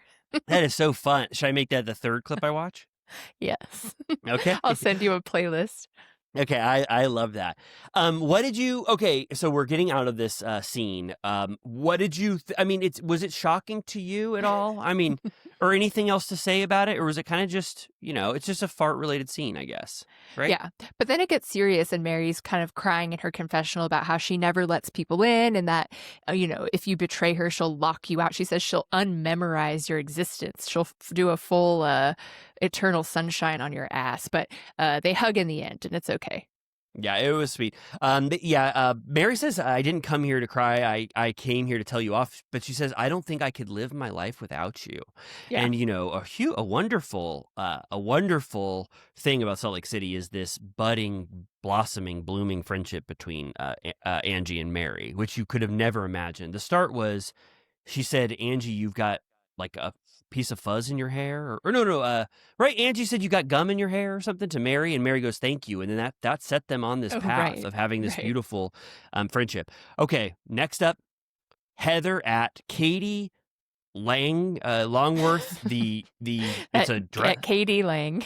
Katie Lang. I think it's dress shop or a fashion shop. And Heather and Lisa are meeting. And I want to say this thing now about, I'll say it as we start to go in, but I think Heather is setting the stage for a Lisa Barlow sort of reality Von Teese unveiling. I really feel like if you think about this like Scooby-Doo, and we already got a Scooby-Doo moment with Reality Von Teese where they say, who's been doing all this? And it was that. And then Jen Shaw was revealed. They've had these like sort of iconic reveals.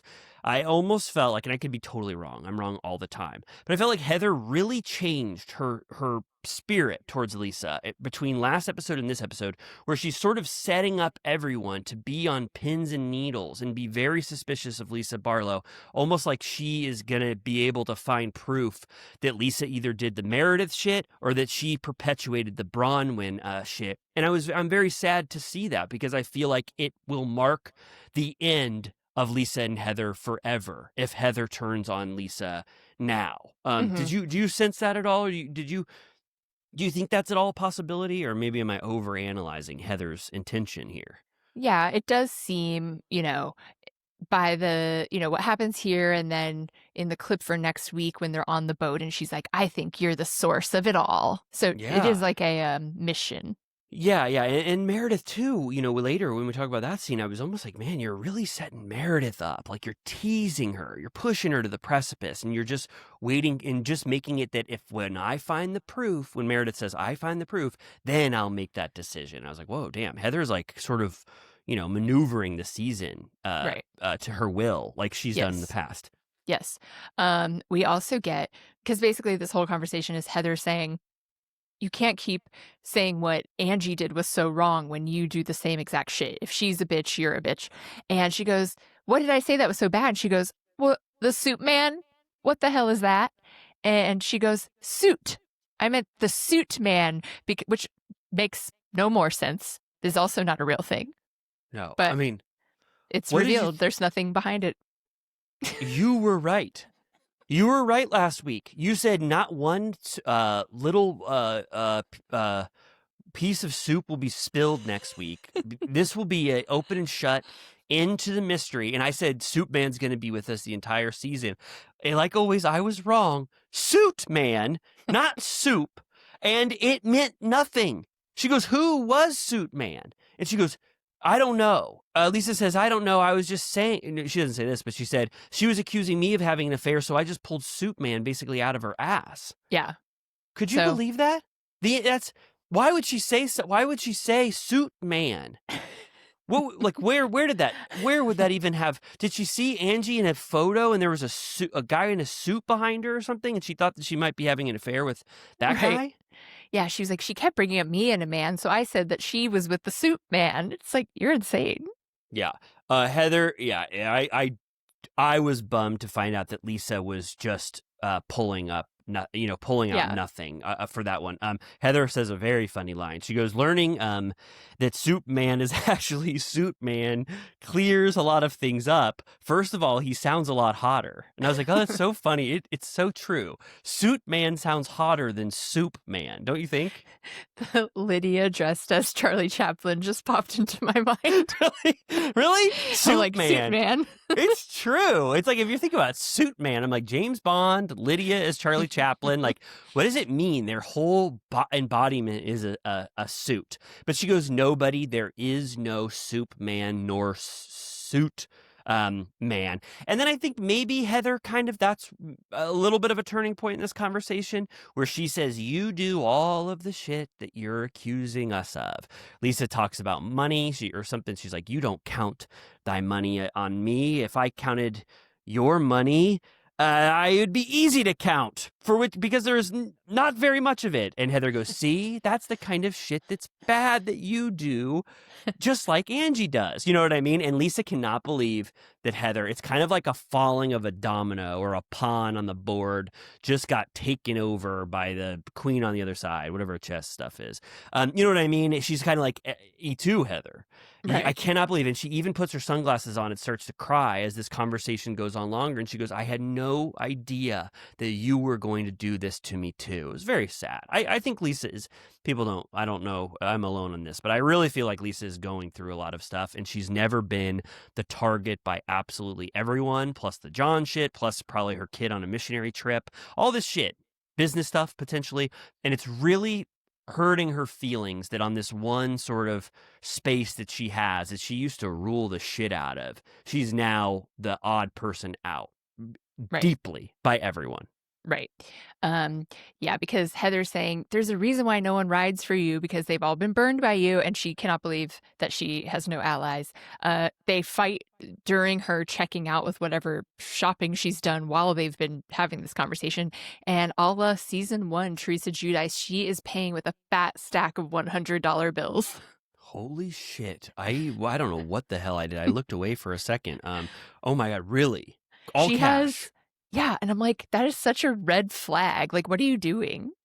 Oh my God, I didn't even notice that. Also, Lisa was kind of giving clues to her wealth this whole episode, because she goes, at the very beginning, she goes, super yacht, it'll be so nice to go back to one of those. And she goes, remember the time I had 9 suitcases on that one super yacht that we went on? And she was leaving sort of a little trail so we would know how rich she was. And maybe that was another instance. Yeah, and she was like, Angie's never done anything like this before. And Heather was like, please. Yeah, she'll go, that'll be so fun. Her getting to go on a fun boat for the first time. Dismissing. How sweet. Yeah. Okay, now I found this scene to be quite powerful. Brittany and her daughter, Olivia, who I don't think we've ever met before because she doesn't talk to her mom, they meet up at a coffee shop to have this conversation. And it's very vulnerable. Hmm. I felt like it was second only to Mary and her son talking about his drug addiction. The daughter was down to clown. She was like, let's all talk about it all. Um, it's really awkward when they meet. They just stand apart, and Brittany's like, can I hug you? And she tells her this story where she's like, I got you a steamer, which I don't really know what that is. I guess that it's just like steamed milk or something. And she goes, remember, because when you were a baby, you always wanted coffee and you would scream at Starbucks and I would get you a steamer and people would be like, why are you letting your kid drink coffee? And I'd be like, it's a steamer. And I'm like, is everyone supposed to know what a steamer is? Yeah, for a story that sort of hinges on a thing that I've never heard of before. I mean, yeah, steamer was really relevant to that Right. story. But I think I agree with you. I didn't know. I thought it was maybe steamed water, but steamed milk makes so much more sense. So kids can pretend that they have a nice steaming cup of coffee. But Brittany's really kind of telling this steamer story. I mean, it lasts for about 45 seconds to a minute. And then she goes, it ends with her going, it's a steamer, it's a steamer, it's a steamer. And she goes, remember that? And then Olivia, oh, she blows it. She goes, that's real funny, Mom. And then there's no laughing there. It's like, Yeah. it's sort of that awkward energy carried through. And it's also sad that Brittany only has like a memory she wants to share from when she was 4. You know, it I kind of know. shows that wide gap. I Um, know. Yeah. She says, well, hopefully this is better than the last time we hung out. Do you remember last time? And Brittany's like, no. And she's like, yeah, I came over and instead of hanging out with me, you made out with Jared the whole time. I was like, yeah. what the hell? He showed up like on a Harley and he was dressed like sort of Danny Zuko in Grease, and he picked up Brittany and did a huge makeout while Olivia just had to watch for 5 full minutes. Like, that's horrible. And it was when she was going to, that was a rare time when she was going to see her Right. mom. That's This, insane. this whole thing, I mean, they kind of get into it, but the background is, which it's maybe the least sympathetic thing I've ever heard in my life. I mean, I really enjoy Brittany. I think she's funny as hell, but I'm just like, oh my God. It's like, what the hell happened? She got Yeah. remarried. She completely became obsessed with that new husband, threw her kids to the wayside. She had been this doting mom that they loved. And then when she got that new husband, she kicked them to the curb completely, to so much so that they just chose to live with their dad. And now they see each other so few and far between that she doesn't know her daughter at all, Yeah. basically. I know. It's like she's so it feels like when this comes up, she sort of glazes over. Like there's some weird trauma situation happening there where I feel like she doesn't even know how to talk about this. Hmm. Um and her daughter's, understandably hard on her and she's like, "Why did you do that?" And they're both crying and Brittany's like, "You're my precious baby." And she goes, "Who you know nothing about." And she goes, "Who I really want to get to know again. I would love the opportunity." And the daughter's saying, "I don't want to get hurt again." And I was like, damn, this is like intense shit. Yeah, no, totally. Did you shed a tear during this? I welled up. Yeah. I did. Yeah, it's very sad, and it's not a story that I've heard told. I don't think. I Yeah. can't really remember. And Brittany was sort of she didn't really know what to do. I feel like she feels so lost in these scenes. Like Hmm. when Whitney was sort of giving her the sort of rope to lead her or whatever. It's Yeah. like people are being like, Brittany, you got to resolve this.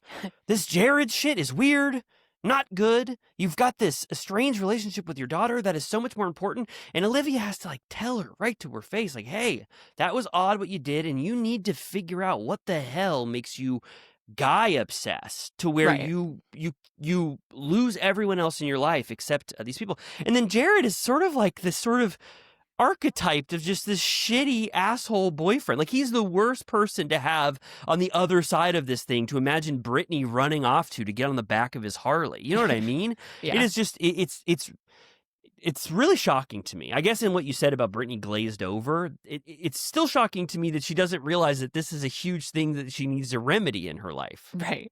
You I know? know. It's and they gave Olivia had a talking head, so maybe more to come there, which I think would be interesting. Mhm. Um, okay, then we get a check-in with Heather and Meredith. Meredith has had a rough day. She has both chipped her tooth and Mhm. slammed her toe. She's fucked up right now. And this is where Heather is like driving into that she should turn on or be suspicious of Lisa about these digging out family skeletons story. And Meredith is like, I don't really have reason to believe Angie. I have to give Lisa benefit of the doubt. And Heather's like, it's always Lisa. Why wouldn't it be Lisa? We should really be worried about this. Yeah. At one point, Meredith goes, well, was Barbie scissor kicks real, Heather? Because that's sort of because they go back to Angie being like, I don't really remember this that deeply, but Angie accused Heather and Jen Shaw of doing, I guess, the act of scissoring. And she was like, she's kind of pointing out that Angie has lied in the past, which is contrary to this new Heather take where Lisa is responsible for all of the ills in this dynamic. I thought that was a good counterpoint. Sure. Right? Angie hasn't been completely honest. She's not a saint in this thing. Sure. Was that story regarding the bruise? I think so. Okay. But it's a false, salacious rumor that Angie was potentially spreading. So I thought it was worth Meredith bringing up. But I felt like this, like I already said. I feel like Heather is saying you are one step away potentially of knowing the truth, and Meredith even ends the conversation by saying, until I find that proof, I'm going to believe Lisa, which makes me think that they're setting this thing up a little bit. Yes. Okay. The next scene is Whitney, Angie, and Mary.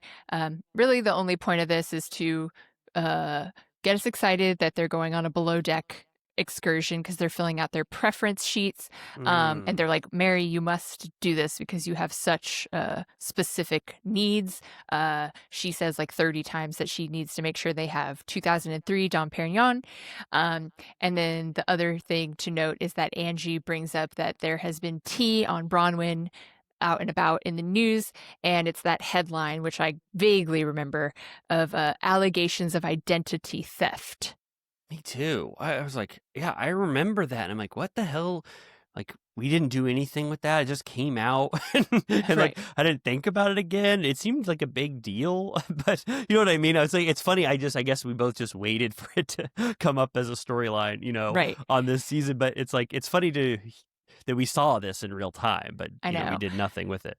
Yeah. I feel like unless there's like an arrest or something major, I'm like, I'll believe it or, deal with it when it's a real thing. Because otherwise you would just be busy constantly with these rumors. But Bronwyn and Todd have another meeting to discuss that apparently that these issues have become a big deal. Mm-hmm. Yeah. That I think that final scene takes us out. I didn't realize that the preference sheet was what it was because of the below deck affiliation. I thought that Mary had missed her chance to do the preference sheet scenes with the rest of the cast, and the producers knew how funny Mary's could potentially be because of her sort of eccentric preferences. But now I realize, no, it's about below deck as well, because they read those things like a fine-tooth comb on below deck, if I remember. Yeah. They showed everybody like Heather wanted huevos rancheros. I think Whitney said she wanted sparkle, like spray. Lisa Barlow wanted tanning oil. So I always wonder how far you can actually go with those, or if they're like, we have no way to get that in Croatia or wherever we are, I've always wondered that too. I mean, the real test will be 2003 Dom Perignon. Right. I mean, is Captain Jason? I mean, it's like that seems hard. That's like an rare. Additional cost, probably. They're like, we can get it for you, but you have to pay. Yeah. And like it was you can't just be like, include a $5,000 bottle of wine because that's what I like. It's like, no. Yeah, but if we were on it and we were allowed, we'd be trying to get we'd be trying to go nuts and ask them to get a bunch of crazy shit, don't you think? What would your main top 5 requests be? Thank you for asking me. Blueberries, Egyptian cotton sheets, organic blueberries, parfait for breakfast, and very similar, I guess. That's basically Mary's. Right. What about yours? Kirkland Pinot Grigio. Oh, hell yeah. When I went to Mexico like 2 years ago, we went to the little, liquor store we were in like, Puerto Escondido is not super developed. Like it was just like a little liquor store, and because they have Costco in Mexico, and the liquor store had Kirkland Pinot Grigio, and I was like, fuck yeah. Oh my God. That is like a sign from heaven that you were supposed to have that. Were you able to drink any? Hell yeah. I bought like every one they had. But okay. So yeah, Mary took care of her list. Everyone is accounted for, and we will see the how that works out next week. Then we get Grumpy Todd. They're talking about these ridiculous headlines. Bronwyn doesn't really shed any light. She goes, there was one thing from 20 years ago, the other thing's from 10 years ago, nothing recent. The case is dismissed, it's sealed, I can't talk about it. And you're like, can you say anything about what it's about? Yeah, I was like, what the hell? I was like, there is more to this, you know? Right. And now that I'm old, like 10 years isn't that crazy. Like 10 years is not that crazy in the past. I was 30. I remember being 30. If I did a crazy crime when I was 30, I wouldn't be like, come on, that was 10 years ago. I mean, I know time, time happens for sure. I mean, we can't argue with that. But it was just kind of very dismissive for me to hear this, that there is some sort of identity fraud / what was it? Grand She theft? kind of implied that it was something she was a part of, or like that it maybe wasn't her. But I'm like, I could have, I guess, looked up what the allegations were. But not like a bling ring, right? I should have reread what these allegations were, but no, we couldn't have. We didn't know. We couldn't have. But identity theft, grand theft, maybe it was like a part of a sort of like a group or something, and then she told on the head of it, and got to get the case dismissed. I mean, the fact that it was dismissed. Right. Just like what Lisa was saying about all of her cases, like I would take, that needs to dispel that there is anything super nefarious here, I guess. But I just didn't like that Bronwyn was like, trying to really put the dirt under the rug here and not say that anything, notable about it. Did you see Todd was in a good mood actually because he had been drinking a bunch of Diet Cokes at the start? He said I've been pounding Diet Cokes, waiting for Bronwyn to get there. I pulled up on Reddit that someone found something from the Superior Court of San Francisco. Let's see. What is this? There's too much. Someone comment. Yeah. I can't tell. Crimes are so hard it's so hard to figure out the truth of this. Bravo docket. Please help us. Okay, but yeah, basically Todd is still like hates that she's even in this group or seemingly on this show, because she's like, I know, I'm sorry, all these allegations affect you at work. Like we can't like have sex and paint, you'll get fired, kind of a thing. Yeah. And he goes, I just don't get why you're going on this trip, why you want to spend time with these people.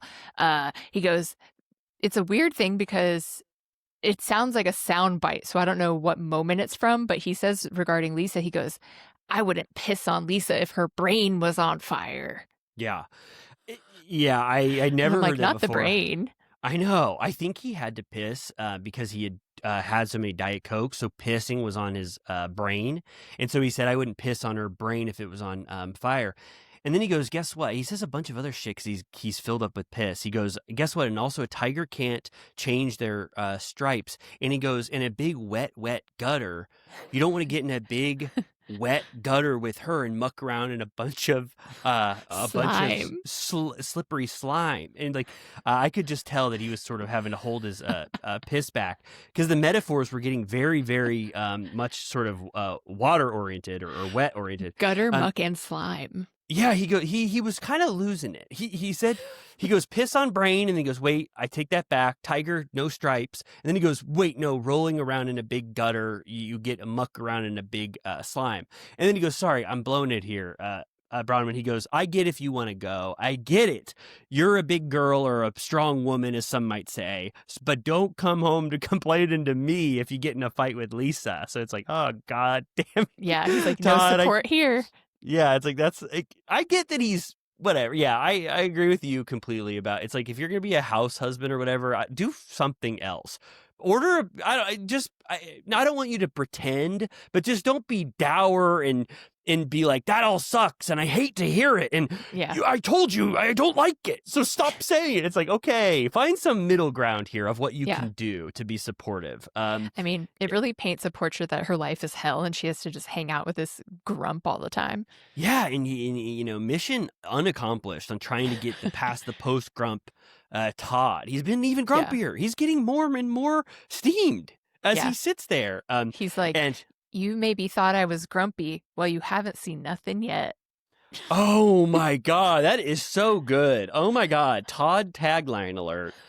I may get grumpy. What's that? There's nothing that goes with grumpy. I won't touch slime, but When you roll around in the muck, don't be surprised when you're covered in slime. Oh, that's good, but it's so close to what he said. But when you roll around in the gutter, but yeah, it'd be kind of funny if he was just like he just said. If it was just one of the things that he'd actually said in the episode, like I wouldn't piss on Lisa's brain if it was on fire. It's like that's not a tagline. That's Todd. like the season 1 Orange County. Like, I don't want to get old. Yeah. Where it was just their dialogue that they said at some point. That was kind of funny. Bring that back. Yeah, that's really cool. And Todd goes, "Yeah, it's on you, Bronwyn," and she goes, "Oh, this sucks." She's like FML.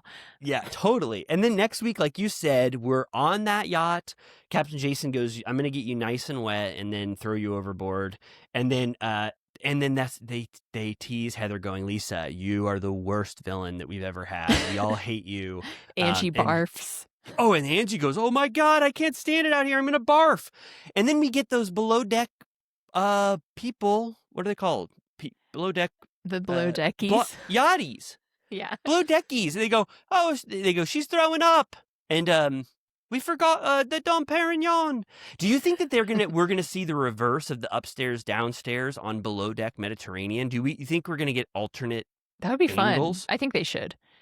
Have they? I mean, I'm sure there's precedent for this. Like, have they ever done it where a full Housewives episode is dedicated to below deck and then below deck? They must be filming both. Oh, well, right. Maybe they would give the footage to below deck, because how Right. could two crews be on the Seems boat? smart to do. Yeah. I think they'll at least do, because they already show in the preview one of the yachties like sort of talking shit. I just got a TikTok of, I think it was Aisha, that stew or whatever, and she said that it looked like it was a cameo, like someone posted a cameo they got from her, and she said that they discovered that someone shit in the shower and tried to cram it down the drain. Oh my God. Oh my God. That's so horrible. Oh my God. Instead of just going either off the side of the yacht Right. Or anywhere else. Oh, that's horrible. She said You that in a have cameo. all of Davy Jones' locker at your disposal. Come on. Yeah, and it wouldn't be that hard to just go off the yacht. But wow, well, the things that if those walls could talk, they probably have seen a bunch of stuff like that. Well, oh my God. Well, I can't wait. I love this episode, so it's not like that's gonna get better. But this episode was great. I'm sad about my hero Lisa and her what's going on with her this season. It's really she's in the midst of a full-blown takedown by everyone. But that doesn't hinder my enjoyment of this season overall. I love it. It's so fun. This shit that's going on right when we were talking shit. I know, but we did set aside Salt Lake. I watched Potomac at, probably noon, and then I watched Salt Lake at 5. So there wasn't too much distance between them, and I'm like, the difference could not be greater in the quality. Absolutely. It made me kind of harken back to that Us Weekly cover where it said best cast ever, and I was like, you're damn right. This is like, they are amazing. You bet your ass. I go, you bet your ass. I go, Us Weekly's kind of on the mark. Let's face it. Yeah, let's face it here. I saw that Us Weekly live. I don't want to talk too much, but no, I really was going to, but we were going into Vromman's. We had 5 minutes to go in and grab a bunch of books. And so I was going to get it, but the newsstand was just about to close, but I think I'm going to buy it, hopefully in the next you can couple expense days. it. Really? On Turtle Time? Okay. Keep it for the collection. I got to ask. I'll ask off Mike, but our balance can, we have 4 Put it on the bucks credit card. Oh, wonderful. Well, great. No, we're doing good financially. Okay, let's say this. I believe in my heart that you and I have completed the Turtle Time mission by indulging in news, recapping 2 shows, and we hope that we either said one hot take you like, one smile went across your lips, or one chortle uttered from your mouth. That's the Turtle Time mission. Do you think we accomplished that goal, Amy? I think so. Okay. All right. Then I think it's good for us to move forward to the sort of closing stuff we say. Can I take the review one? Yep. Please. There's a challenge going on. Running out of time. On Apple Podcasts. We're running out of time. We got 9 days or 10 days till Halloween. On All Hallows Eve, we want to read a really spooky review, but it has to be the 666th review, which is the spookiest number in history. So please fill out 100 reviews. If you've never reviewed us, this is now your time, and we will read the 666th live, hopefully on All Hallows Eve. Please do that, please. Yes, we have, what is that, 10 days, or in your case, listening, 9 days. Right. Yes, so rate and review. Join us on Patreon. You get every week a Vanderpump Rules recap. We've been doing it we're almost at season 8 at this point. We also have a second tier where you get a monthly movie review. Should I say which movie they might get if they join in the next month? I'm trying to think about our liability here. What do you mean? No, yeah, of course. I think that we should announce what it is. Yeah, because they would see it if they went to Patreon when it gets posted. The poll is live, and it's... Yeah, you're right. Unless something crazy happens, I don't think it's going to change. No, you're right. We should advertise this thing. November 1st, we are going to have an episode dedicated to this film. You want to reveal it? Should we say it together? 3, 2, 1... Something's gotta give. I'm sorry. I swear I did not check the poll. I'm so sorry. But once you started saying it's something, a runaway train. Really? What was the final voting percentage? I think it was like at least 60%. Okay. It was neck and neck. Maybe I won't say all of our choices because we'll probably do them in the future, one that didn't get chosen, but we had a neck and neck race, but then Something's Gotta Give, I guess, really pulled ahead. And I'm very excited to talk about that film with you. Yeah. I feel like it checks a lot of boxes for us. It's true. So yeah, if you join us soon, you will get that. And then what's the last thing we say? Merch. We have new merch up this week. We have a BravoCon shirt. We have a Shannon Bedore shirt, a Phaedra Parks shirt. We have a Rand Please Fofty, I'm 6 shirt.